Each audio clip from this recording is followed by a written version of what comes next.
Mga kwento ni Felmo.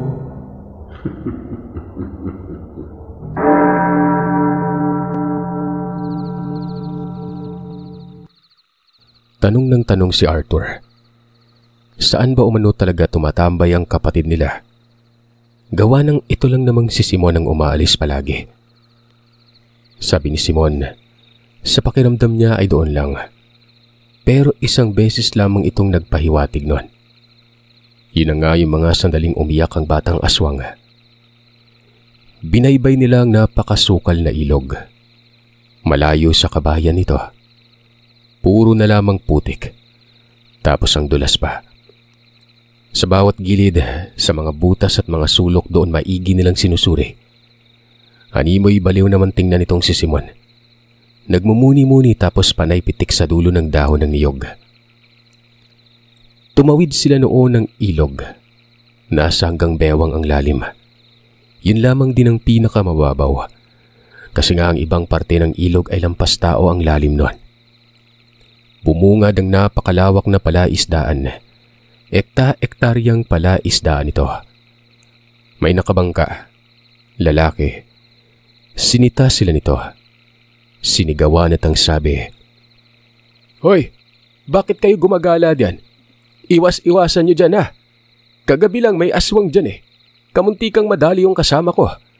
Tapos kanina madaling araw nakita ko ulit yung aswang. Stoy, alis sabi. Umalis kayo at umuwi sa inyo." Nagkatitigan ng dalawa. Naroroon nga si Marina. Mabilis na nagtago ang magkapatid para isipin noong lalaki na umalis na sila. Sinusuri ng lalaking yon ang patubigan. Sinusundan nila ito ng tingin hanggang sa nakalampas na. Itong pinagtataguan nila ay may mga hawing damo. Sa gilid yun ng pilapil. Malaking pilapil ito tapos ang ibaba, napakaputik. Nandito si Marina. Tingnan mo yung baka sa putik ko. Kamay ng bata yun, di ba? Parang gano'n na nga kuya. Nakakaawa naman si Marina. Nilalamig siguro siya kapag gabi. Napapaluwa na lamang noon si Simon. Ilang mga sandali ay binaybay nila itong mga bakas. Ang layo ng nararating. Patungo na ito sa lumang tulay. Maliit na tulay lamang ito na tao lang ang makakadaan. Dire-diretso. Hanggang sa doon na talaga sa sobrang sukal. Sa mga oras na ito ay angat na ang araw kaya tagaktak na rin ang pawis nila. Sabi ni Simon na hindi sila uuwi hanggat hindi nasisilayan si Marina. Kung sakaling hindi nila mahuli ito o hindi naman kayo napasama sa kanila, iwan na lamang daw si Simon gawa ng siya ang magpapatuloy sa paghahanap. Umuwi si Arthur kapag gagabihin nun. Tumangulang si Arthur. Walang reklamo. Naiintindihan niya si Simon.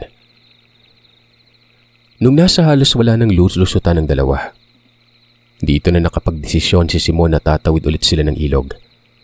Pero aantayin muna nila ang hapon para hindi gaano malalim ang tubig nun.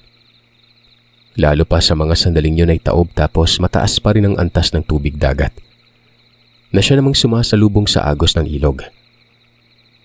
Nakabungad lamang ang dalawa sa may hangganan. Sa kabilang parte, halong niyog at nipa nang makikita dito. Tapos sa unahan may mga bahay. Habang nag-aantay ang dalawa, nagulat si Simon buhat nang nakarinig siya ng pagsambit ng isang bata. Nagkatitigan pa silang dalawa. Tapos ay sinabi ni Simon na parang boses ni Marina yon. Kuya ang naririnig niya na pagtawag at nanggagaling ang boses na yon sa may likuran. Pabalik ng palaisdaan at sa may bandang sobrang kipot na lugar. Tumango si Simon, tapos tinungo ito. Nakasunod lang si Arthur. Hindi pa sila nakakalayo. Muli na naman silang nakarinig ng boses noon. "Tinatawag niya tayo. Dalian natin," sabi ni Simon. Hirap na hirap sila noon gawa ng bukod sa makipot ang landas, napakaputik at ang daming talaba na nakadikit sa mga ugat ng pagatpat. Kapag binigla nila ang pagtapak, tsak punit ang balat nila sa paa. Hanggang sa may espasyo umano. Maliit lang. Napapalibutan yun ng mga nipa. May daluyan ng tubig papasok ng palaisdaan. Naroroon si Marina. Nakayuko, umiiyak. Na makita ng dalawa ang batang kapatid para umanong ng lambot ang kanilang mga tuhod. Nakakaawa itong si Marina. Habang papalapit, tumingin ito sa kanila tapos yung mga mata. Mugtunon. Hanggang sa napansin ni Simon na may bakal na nakakapit sa may binti ni Marina. Yun bang panghuli ng mga ligaw na hayop? May mga ngipin ito at baon na baon talaga sa binti niya. Marina, teka sandali. Pakihawak nga itong bitbit ko, Arthur. Tagilid ka ng konti. Ang tigas nito ah. Itinapon ni Arthur ang dahon ng niyog na inabot sa kanya ni Simon. Wala naman ang silbi ito gawa ng natagpuan na nila si Marina. Pinagtulungan nila noon ang pagkalas ng patibong. At noong makawala, umatungal sa sakit ito. Mabilis namang niyakap ito ni Simon. Mahigpit na yakap at kahit pa may kakaibang amoy ay hindi niya na ito alintana. Ayos na, huwag ka nang iiyak. Nandito yung kuya mo. Salamat at buhay ka pa. Ningning, huwag ka mag-alala ha. Gagamutin ka yung sugat mo. Pero kailangan nating umalis dito sa lugar na ito. Hindi mo na tayo uwi ha. Doon tayo pinagpupunta sa pinagtataguan mo ha. Hindi kumibo si Marina. Nakakapit lamang ito sa balikat ni Simon. Binuhat ito ni Simon tapos pinauna ng lakad si Arthur. Sinabihan nito ang kapatid na gumawa ng daan. Gamitin ang itak na dala nila para hindi mahirapan si Simon sa pagbubuhat. Sinunod naman ito ni Arthur. Habang naglalakad sa ubot ng putik at maraming talaba, hinahapuhap ni Simon ang likod ni Marina. Sinasabihan niya ito na wag nang lalayo. Wag matatakot sa kanila dahil puprotektan na umano nila si Marina. Malaki ang binagsak ng katawan nito. Gumaan. Ang lalim ng mga mata kahit mugto yun. Numipis sa mga paa at kamay. Ang daming mga galos. Sa may bandang ulo umano ay may malaking sugat na para bang tinamaan ng bato ito. Nung nasa maayos na daanan na sila, nagubad ng damit si Arthur. Tinakpan kay Marina. Tumawid sila ng tulay pero hindi talaga dumaan sa kabahayan. Hanggang sa nakarating na sila doon sa talahiban na pinagtataguan umano ni Marina. Sa isang lilim ng puno ng talisay. Inilapag ni Simon ang bunso. Umiiyak pa rin ito tapos bumabalik ng yakap sa kanya na para bang ayaw magpaiwan. Hindi kita iiwan dito. Sasamahan ka ng kuya lagi. Sa gabi, sa araw, maski habang buhay sasamahan kita. Huwag ka malulungkot. Naririto si kuya ha. Doon pa lamang umano kumalmas si Marina. Itong si Arthur naman, tumakbo sa bahay nila para makakuha ng maisusuot ni Marina. Yung damit ni Arthur na binalot kay Marina, binasa sa ilog ni Simon.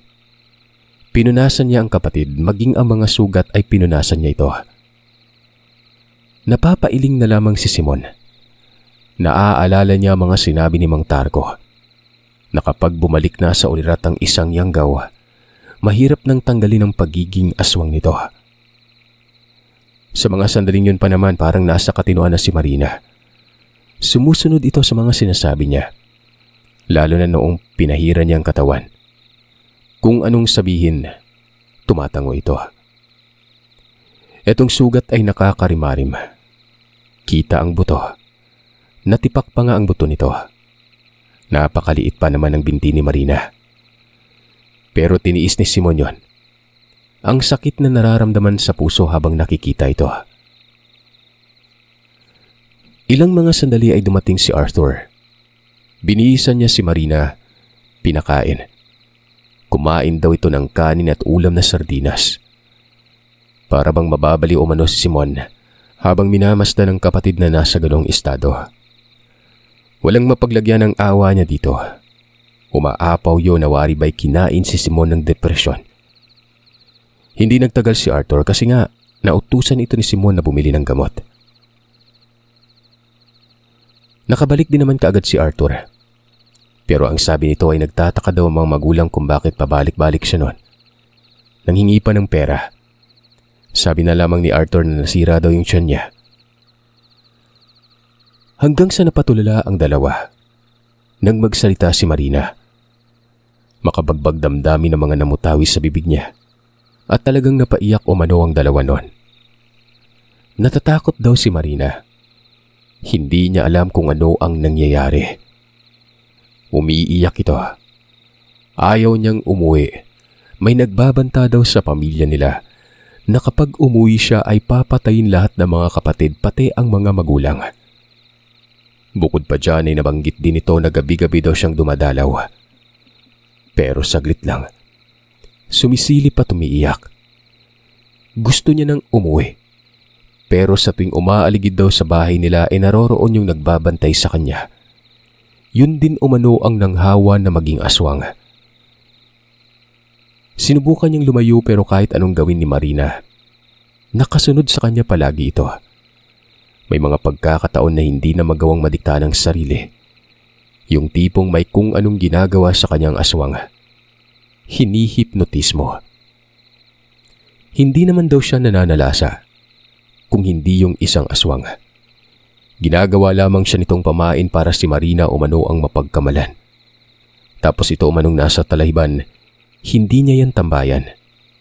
Yung isang aswang daw ang nagtatago palagi dito. Siya din ang napagkakamalan ng babagat. Pero yung isa pala, ni isang beses umano ay hindi siya nananakit. Ang kinakain niya ay mga palaka at isda na nasa ilog noon. Siya umano ang napagbibintangan palagi tapos yung nanghawa umano sa kanya.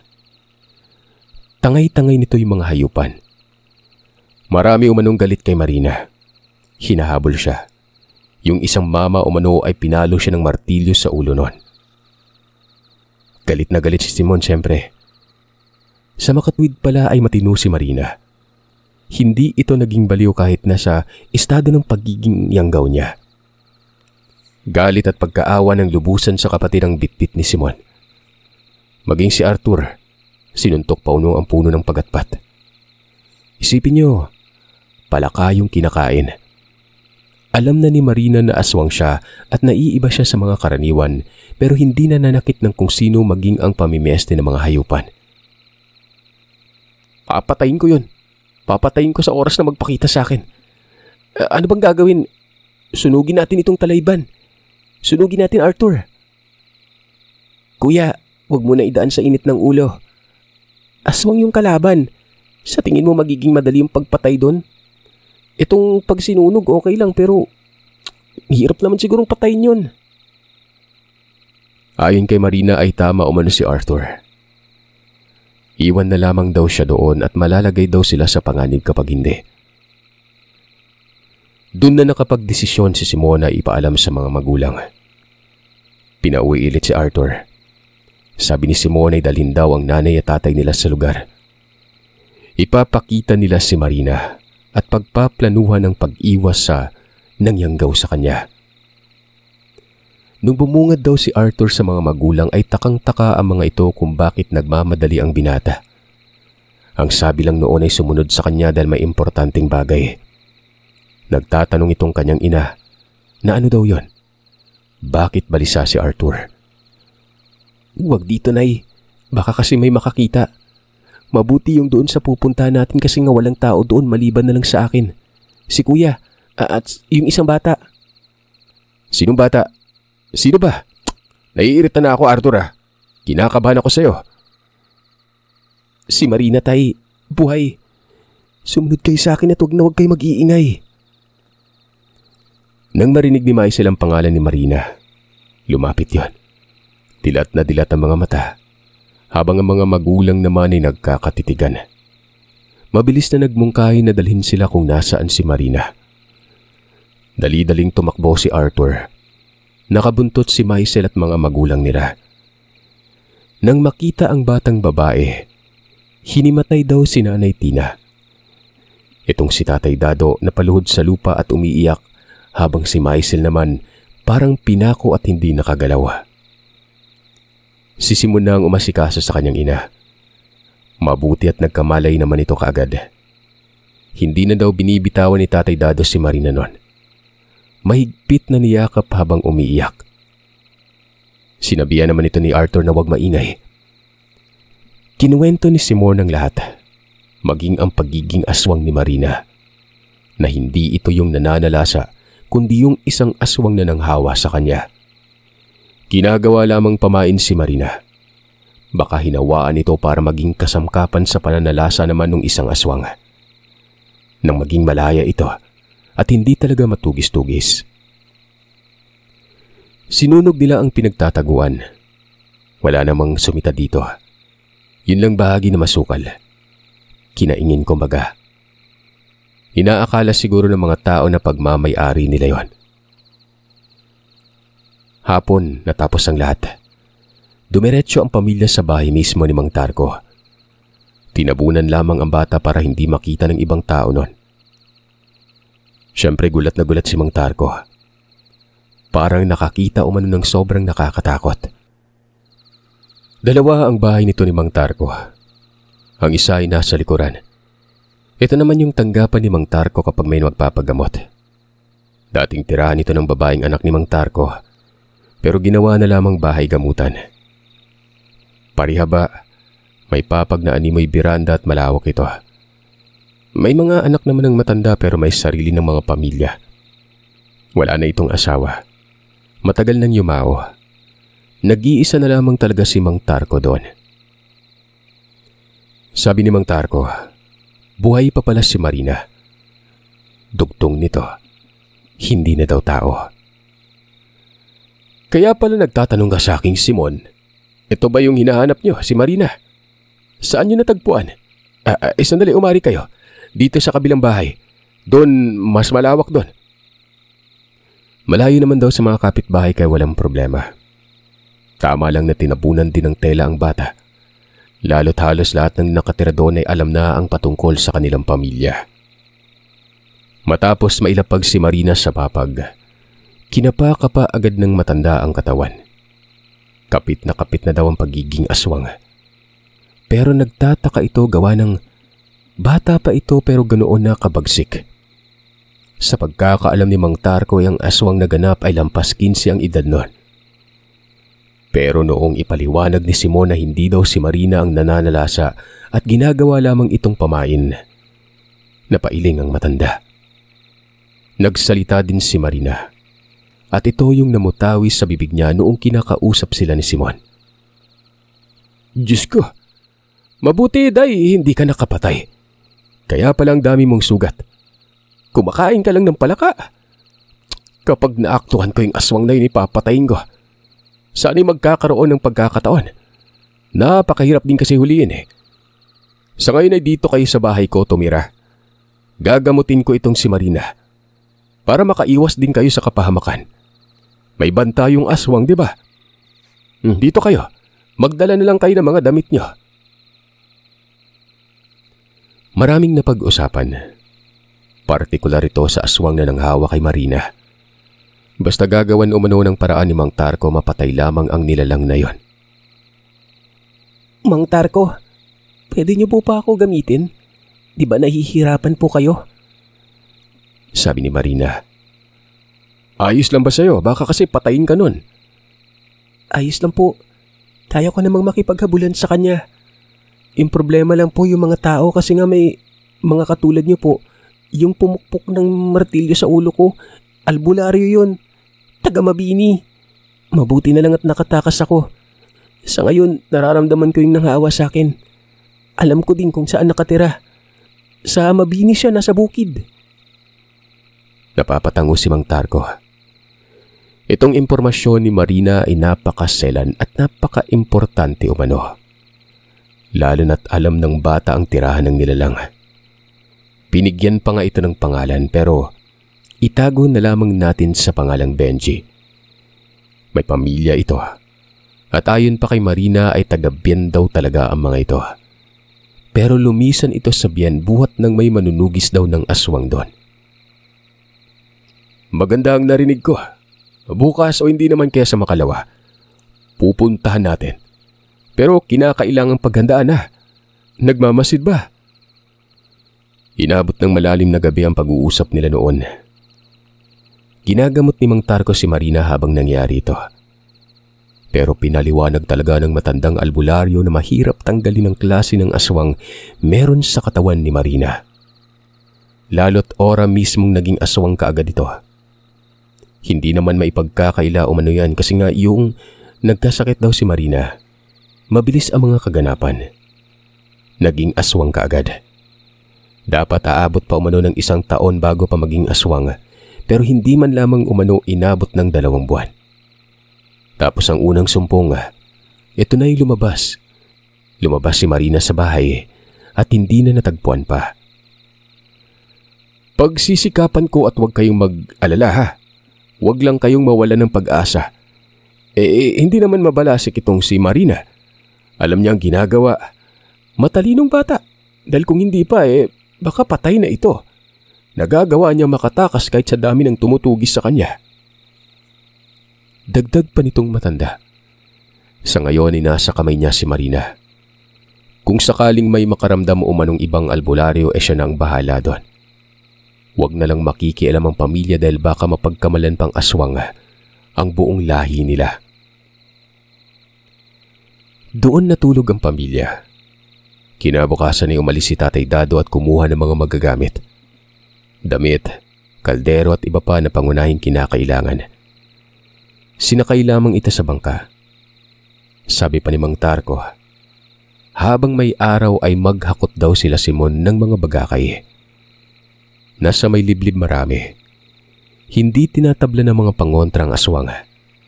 Alam yon ng albularyo gawang ng si Marina, hindi natatakot sa pangontra. Naghakot ang magkapatid. Madalian. Dapat ay hindi aabutin ng gabi. Itong mga bagakay ay nilagay sa masukal.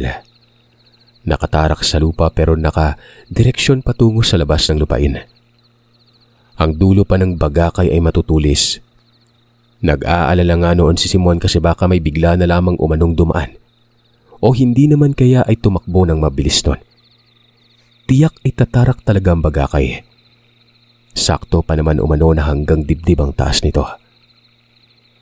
Pero ayon kay Mang Tarko, kung may gagala mang tao sa kanilang lugar, mga kawatan lang. Huwag mag-alala gawa ng nasa loob naman ng kanyang lupain. Lahat ay pwedeng gawin makaiwas lamang sa mga banta. Pagsapit umano ng hapon, naroroon silang lahat sa isang bahay. Bali na sa mismong bahay ni Mang Tarko. Nagpupulong sila at nagbigay payo si Mang Tarko na kung sakaling may tumawag sa labas ay wag lalabas noon. Itong si Marina, doon sa bahay niya patutulugin kasama si Simon. Bali ang gusto kasing mangyari ni Mang Tarko, pamahayan lamang yung nasa likod dahil para malito ang aswang. May amoy kasi sila na nagmumula kay Marina. Ang maiiwan sa mismong tirahan ng matanda, si Mang Tarko, Simon at Marina. Sumabat si Marina. Ang sabi ay para umanong alam ni Benji ang mga nilagay nila sa labas. Kanina daw kasi ay nakita niya ito pero saglit lang. Nasa itaas ng puno ng niyog. Doon dito sa may bandang tabi ng puno ng talisay. Bakit hindi mo kaagad sinabi sa akin? Tanong ng albularyo. Sabi naman ni Marina, abala daw kasi sila nun. Tapos ay mag-isa lamang si Marina sa bahay.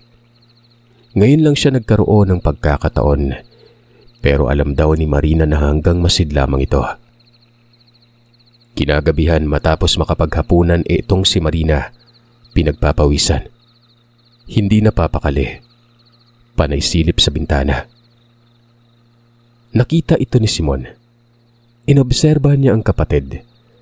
Nagtataka siya dahil hindi ito nagsasalita. Pakiramdam niya ay may kakaiba sa labas. Pakiramdam niya ay naririyan si Benji. Pero tahimik lamang si Marina. Ilang mga sandali ay napansin na ito ni Mang Tarko, lalo na noong nagtungo na ang mga magulang ni Simon sa kabilang bahay. Kasama si Arthur at Maisel. Hindi napapakali si Marina. Kasalukuyang nasa sala lamang itong batang ito. Nakaupo sa gilid ng bintana. Parang gustong lumabas. Ganoon na lamang ang gulat ni Simon. Paglingon sa kanya nitong si Marina, nakita niyang ang itim na mga mata nito. Malaki na yung bibig. Si Marina, Mang Tarko, nagiging aswang. Mabilis na isinara ni Mang Tarko ang bintana, maging yung pinto patungong beranda. Tapos ay itinali si Marina sa isang silya. Hindi naman pumiglas ito. "Kunin mo yung luya sa may lamesa. Dikdikin mo, dali!" Ungkahin ni Mang Tarko kay Simon. Sumunod ang binata. Dinikdik ang luya. Pagkaabot kay Mang Tarko, sa pilitan itong sinubo sa bibig ng bata. Dito na nagwala si Marina. Nagsisisigaw yon at may tinig itong nakakairita pakinggan. Dahil sa nilikang ingay, itong nasa kabilang bahay ay nagsitungo sa kinaroroonan nila Mang Tarko. Kumatok sa pinto at nagtanong sa kung anong nangyayari. Pero ang sabi ni Mang Tarko, huwag daw papasok sa loob ng bahay. Sinusumpong si Marina. Bumalik umano sa kabilang bahay at magsara ng pintuan nun. Hindi daw kontrolado ni Marina ang sumpong na ito. Pakiwari ni Mang Tarko, may nagmamanipula sa isipan ng bata. "Huwag kayo dito. Bumalik kayo sa kabila. Mahabaging langit, huwag niyong pahintulutan ang kampo ng dilim na manaig." Nagmumuni-muni si Mang Tarko. Ilang mga sandali ay nagmungkahi itong bantayan umano si Marina at lalabas siya ng bahay. Tumango lamang si Simon pero sa mga puntong yun umano, abot langit na ang kaba ng binata. Pagkabukas naman ng pinto ni Mang Tarko, bumungad doon ang pamilya. Hindi pala bumalik sa likod ng mga ito. Nagalit si Mang Simon. Dapat daw ay hindi nagbuklod para maguluhan ng nilalang. Hindi naman daw makakapasok ang aswang sa kabilang bahay, pero wala ding magagawa ang matanda. Ayon kasi kay Tatay Dado ay nag-aalala daw sila kay Marina. "Siya, sige, bantayan niyo dito yung bata. Alam nga ng aswang na may inilagay tayo sa paligid . Nariyan lang talaga siya sa malapit." Matapos makapagsalita ng matanda ay isinara na ang pinto at kinandado sa labas. Nag-iingat ang matanda gawa ng makukulit din itong pamilya ni Simon. Walang singtigas ang ulo. Pero naiintindihan naman daw ni Mang Tarko. Hindi din kasi biro ang mag-alala nun. Itong si Simon ay nagtungo sa silid ni Mang Tarko. Iisa lamang ang silid ng bahay. Gaya ng nabanggit, parang katulad lamang din ng tahanan nila na nahati sa 3 parte nun. Sala, kusina at silid. May beranda at maliit lamang yon. Lagayan din ito ng lambat. Nakita niya ang matanda sa labas. May ilaw naman kung kaya naaaninag niya ito.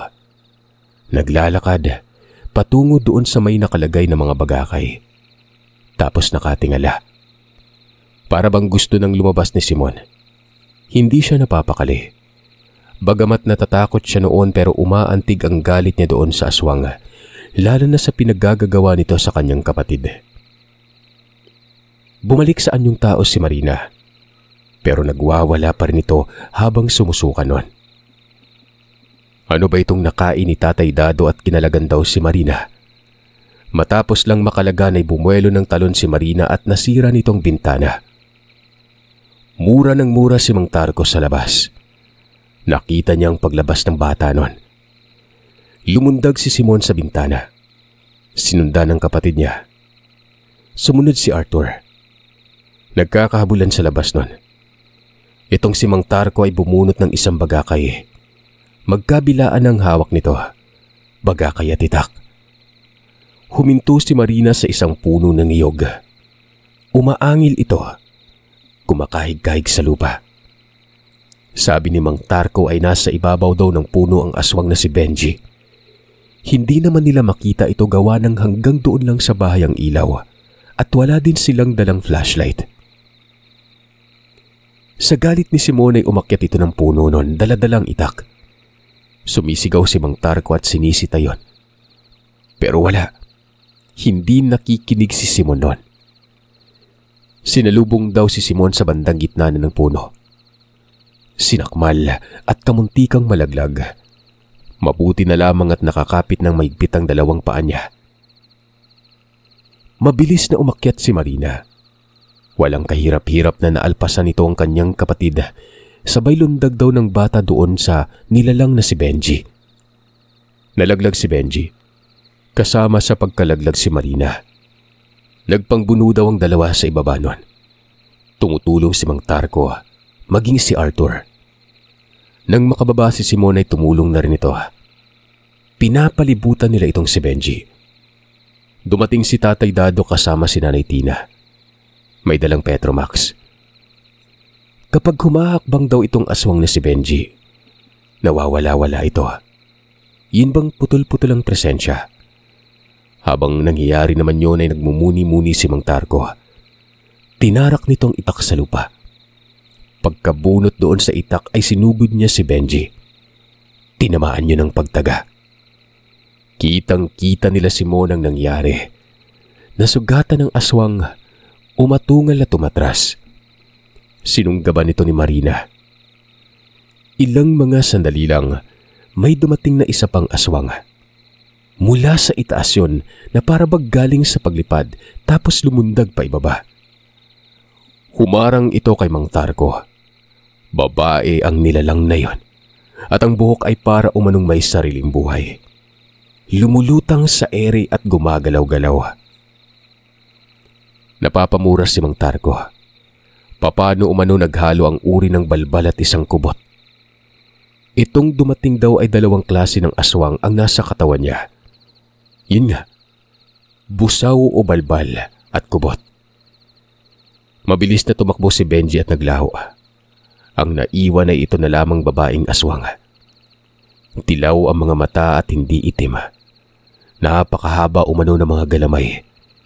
Tapos yung mukha ay para bang mukhang napakapangit na hukluban. Umaatras na yon na para bang sisipat na rin ito. Sinunggaban naman ni Marina pero sinagpang lang si Marina. Sinalubong ito ng malakas na paghampas. Dahilan namang parang pusa umano itong umatungal nun. Sinibat ni Mang Tarko ng bagakay. Natamaan, bumaon ng bagakay pero binunot lamang ng aswang at umangil sabay alis na. Dalawa! Mag-asawa to! Tung si Marina balbal ito. Katulad ng yumanggaw sa kanya. Balbal na kumakain ng sariwa. Hindi katulad ng iba na nagtsatsaga sa mga patay. Yung isa naman, dalawang klase meron sa katawan niya. Kubot siguro yun tapos na yanggaw ng balbal. At kung hindi talaga ako nagkakamali, asawa niyo nung Benji. Itong si Marina hindi bumangon. Nakaiga na animay na balian. Sinuri ni Simon sa puwang tiyan. May sugat si Marina at napakalaki ito sa bandang dibdib hanggang tiyan. Nasaan yung tao na ito? At kung normal na nilalang itong si Marina, malamang patay na panigurado. Dali-dali yung binuhat ni Simon at dinala sa bahay. Lahat sila'y nagsibalikan. Itong si Mang Tarko ay niligo ng lana si Marina. Tinalian ng tela ang katawan. Bukod sa sugat ay may pilay sa dibdib ang bata nun. Umiiyak lamang daw ito mga kagiliw. Awang-awa naman ang pamilya. Nagsisiiyakan ng mga ito sa nakikitang kalagayan ni Marina. Pinagsabihan ni Mang Tarko ang pamilya. Kung hindi daw sana pinakawalan ay walang mangyayari. Dito lang kayo. Gagaling yan si Marina. Mabilis gumaling ang sugat niyan at pinsala sa katawan. Maliban na lang siguro kapag pinsalang galing sa isang albularyo. Pero kapag sa iba, mabilis maghilom. Lumabas ulit ng bahay si Mang Tarko. Si Simon ay nagdadabog sa may bandang beranda. Ba't ka nagdadabog dyan? Nakita mo naman siguro kanina, di ba? Marami tayo pero napigilan ba? Bukas sumama ka sa akin. Pupuntahan natin ang bahay ng aswang. Malalaman ko kung saan banda sa bukid ng Mabini nakatira. Natamaan ng baga kayong isa na tamaan naman ng itak si Benji. Manghihina na yung mga yon, tsaka Markado na sila sa akin. Mararamdaman ko kapag naroroon na tayo sa lugar kung saang direksyon. Naging mahabang gabing yun para sa kanilang lahat. Wala ni isa sa pamilyang natulog. May hawak na patalim si Maisel. Si Arthur naman ay naroroon sa may pinto sa may likod. Pagsapit ng umaga, gumaling si Marina. Pero biro niyo yung sugat nito sa ulo at ilang mga galos ay hindi pa gumagaling noon. Yun lang mga tinamo kagabi ang gumaling. Sa madaling salita ay makailang beses na pala itong nakabuno ng isang albularyo. Kung totoo ang mga sinasabi ni Mang Tarko na mahirap maghilom ang pinsala galing sa manggagamot, ibig sabihin ay maraming beses na itong nakaharap noon. Pinapakain ng lugaw ang bata. Pinapainom pa nga umano ng gatas. Pinaliguan. Nakikita ni Simon ang mga magulang na umiiyak habang pinapaliguan ito. Bakat ang mga buto sa dibdib. Hupyak ang tiyan na para bang walang bitamina sa katawan. Kumakalamang sikmura ni Simon habang pinagmamasdan ng kapatid niya. Parang siya, nakakaramdam ng kung anong napagdaanang ng paslit. Pagsapit ng tanghali, dito na nagmungkahi si Mang Tarko na aalis na sila. Sasaglit lang muna sa anak niya kasi nga isasama niya daw ito. Dahil bukod sa may alam din sa pagiging albularyo, napakatapang nun. Ito yung lalaking anak ni Mang Simon na nakatira lang sa may unahan. Day Marina, aalis kami. Dito ka lang ha. Matutuntun ko na ang kinaroroonan ng aswang. Wag na wag kang susunod, kami nang bahala. Hindi ko na kailangan ng tulong mo. Magpahinga ka lang dito. Kayo na yung bahalas dito sa bahay, Dado at Ina ha. Isasama ko si Simon. Sumabat si Arthur na sasama siya pero hindi pumayag si Mang Tarko. Sobrang bata pa nito at magiging pabigat lang. Umalis na sila. Napapaiyak pa noon si Nanay Tina. Dumaan nga sila sa bahay nitong anak ni Mang Tarko. Parang si Mang Tarko lamang din. Kamukhang kamukha talaga. Kulubot lamang ang pinagkaiba. Pinakilala ito kay Simon pero tawagin natin itong Roy. Pagkasabi ni Mang Tarko na tutugis sila ng aswang, pumayag kaagad ito. Pero marami itong katanungan. Bakit tutugis at sino umano ang ginagambala? Kapatid nitong binata, naroroon sa bahay ang pamilya nila. Naalala mo yung nawawalang bata, di ba? Buhay pa, pero nayanggaw. Ginagamot ko at itong nangyanggaw ang papatayin natin. Ihanda mo yung mga karunungan mo kasi baka isang pamilyang aswang ah. 2 pa naman ang nakabuno namin kagabi. Mag-asawa. Nasugatan ko yun pero wag tayong mapakumpante. Baka marami sila doon. Marami tayong kakaharapin. Ang dami umanong inihanda ni Roy. May itak pa itong halos sumayad na sa lupa. Ang tawag dito ay pinoti. Tapos may kung anong bit-bit sa kamay. 2 bilog na bato at nilalaro sa mga daliri. Maliliit lang at magkakaugnay yon gawa ng may tali. Hagimat siguro yon. Akala ni Simon na yun lang ang magiging kasama nila. May dinaanan pa sila sa may sentro. Doon mismo sa likod ng simbahan.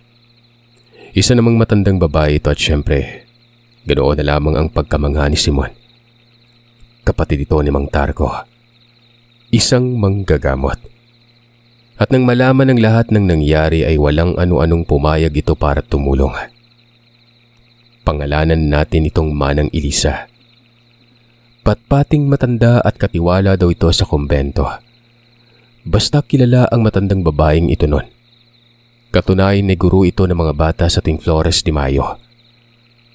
Sumakay sila ng jeep. Hapon na noong makarating sa Mabini.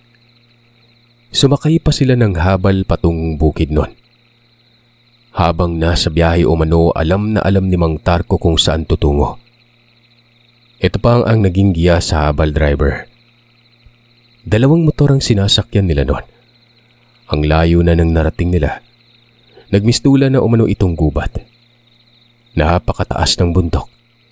Kitang-kita ang kabuuan ng Mabini. Naglakad na lamang sila noon. May mga bahay pero bihira lang. Kalimitan sa mga ito yung tipong napag-iwanan ng panahon. Nagtatanong si Roy kung bakit isinama umano ang binata. Na wala naman itong kakayanan sa aswang. Pero ayon kay Mang Simon ay sinadya ito dahil sa oras na mahuli ang aswang. Si Simon daw ang papatay. Kahit papano'y makaganti ito sa ginawa sa kanyang kapatid. Huwag mag-alala dahil siya na umano ang bahala kay Simon.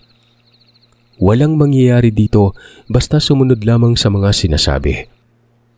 Huwag pairalin ang init ng ulo katulad ng kagabi. Maliwanag ba, Simon? Huwag katulad noong kagabi, ha? Humahanga ako sa katamangan mo pero huwag mo na ulitin yon. Kung gusto mong makaganti, sumunod ka sa akin sa kung ano mga sasabihin ko. Tumango si Simon. Kinakapapa ng binata noon ang itak na kakahasalang. Makulimlim na mga sandaling yon.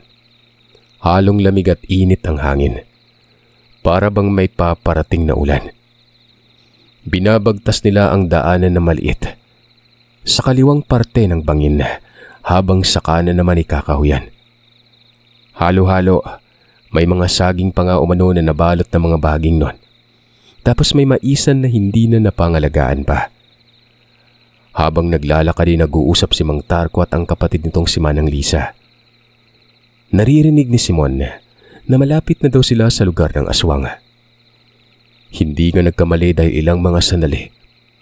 May isang bahay na nakita si Simon. Nasa may ibabang parte at napakaliblib nun. Sabi ni Mang Tarko, ito na yung lugar. Tumitig si Mang Tarko kay Roy. Sinabi nitong alam na ni Roy ang gagawin. Galugarin daw ang lugar. Alamin ang daanan ng aswang. Sakaling may mapapadaan, bagatin ni Roy at huwag bubuhayin. Napapailing si Simon sa mga puntong ito. Malaki ang tiwala ni Mang Tarko kay Roy. Para bang sobrang lakas nito partikular sa larangang yon. Sige, ako na bahala. Simon, huwag kang lalayo sa tatay ko, ha.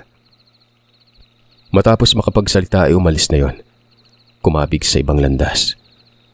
Nagtuloy-tuloy naman ang lakad sila pababa. Hanggang sa nasa harapan na talaga ng tahanan.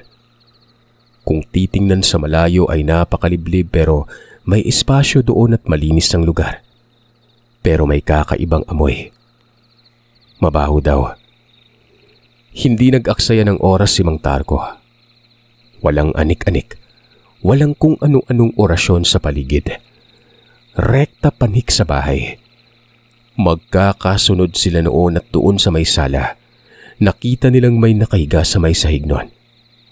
Lalaki, may sugat sa pisngi hanggang balikat. Sumagi sa isipan ni Simon na ito na yung Benji. Gulat na gulat ang muka, na para bang hindi nakapaghanda sa pagbungad nila. Mabilis na tinaga ni Mang Tarko ang tuhod para hindi makatayo. Umiyak daw yun at nagmakaawa.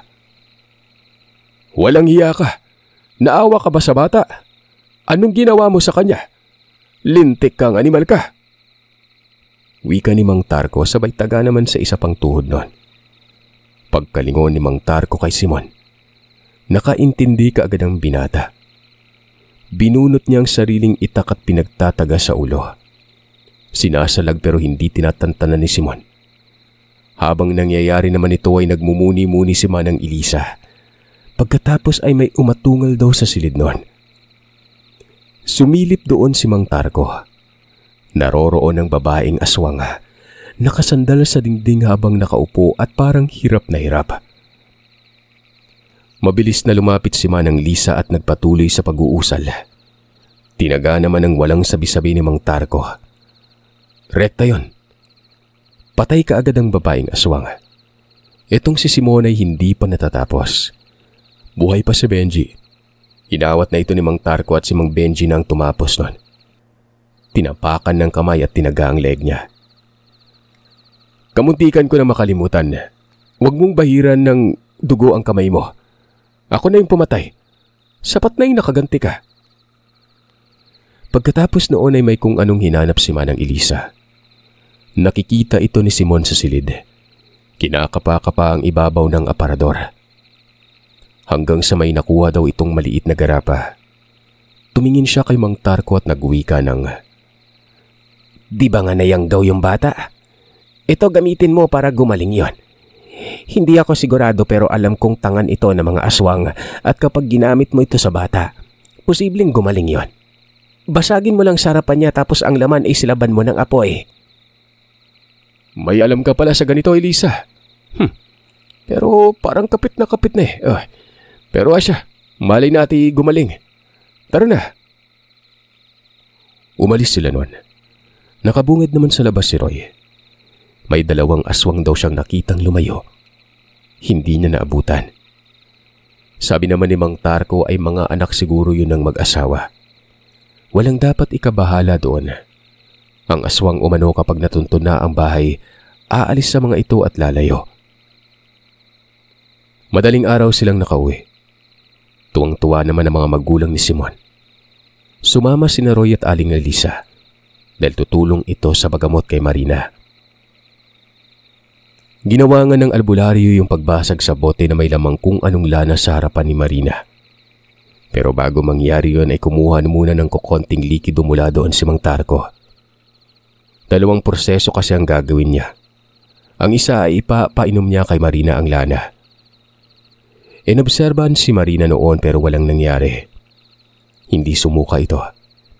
Ang yanggaw ay isinusuka daw kasi yan kaya naman pinainom si Marina ng lana. Dito ay sumuka si Marina. Suka ng suka na para bang mamamatay. Hanggang sa nasilayan nila noon ang pag-anyong aswang nito. Yung tipong buong anyo talaga at masahol pa ito sa isang tiyanak. Napakapangit. Pero saglit lamang yun dahil noong huling suka ay may inilabas ng kung anong putik na napakabaho. Nawalan ng malay at nagbalik sa pagiging tao ito. Sabi ko na nga ba, mabuti at nagtira ako ng laman. Yung laman talaga ng bote, yun ang yanggaw ni Marina. Para kang ginabayan ng Diyos, Elisa. Yung mismong gamot talaga ni Marina yung nakuha mo. Kala ko'y kapit na eh. Sadyang matibay lang talaga itong batang ito kaya hindi dumaan sa pagkabaliw. Magaling na si Marina. Kapag nagkamalay lang yan, ipakainin lang natin ang lugaw na nilagyan ng lana. Labis-labis ang pagkatuwa nila noon. Walang mapaglagyan. Nagpasalamat sila kay Mang Tarko. Walang katumbas ang nagawang pagtulong ng matanda. Hindi naging madali bagamat gumaling na si Marina noon. May isang problema pa kasi. Ang mga tao sa lugar na nakakaalam sa kung anong nangyari doon. Nawala si Marina, di ba? Hindi talaga maiiwasan dyan ang pagtataka at uulanin sila noon ng pangungutya at mga katanungang hindi makamundo. Pagdududahan sila noon na may kakaiba sa kanilang pamilya. Pero kalaunan na wala na rin ang haka-haka dahil na rin ito sa tulong ni Mang Tarko. Sinabing na engkanto si Marina at dinala sa mundo ng mga engkanto. Isinaoli ito. Ito naman yung unang kilatis ni Mang Tarko na siya namang alam ng mga taong malupit pa sa bagyo Makimarites. Pero ang totoo, nayanggaw ang bata. Lingid sa kaalaman ng mga tao na masaklap ang pinagdaan ng pamilya, lalong-lalo na si Marina. Higit pa sa nakakarimarima at nakakasuklam kung isipin. Kaya nga sobrang selan ng kwentong ito. At ni ultimong personalidad ay kinakailangang itago. Itago ng gusto.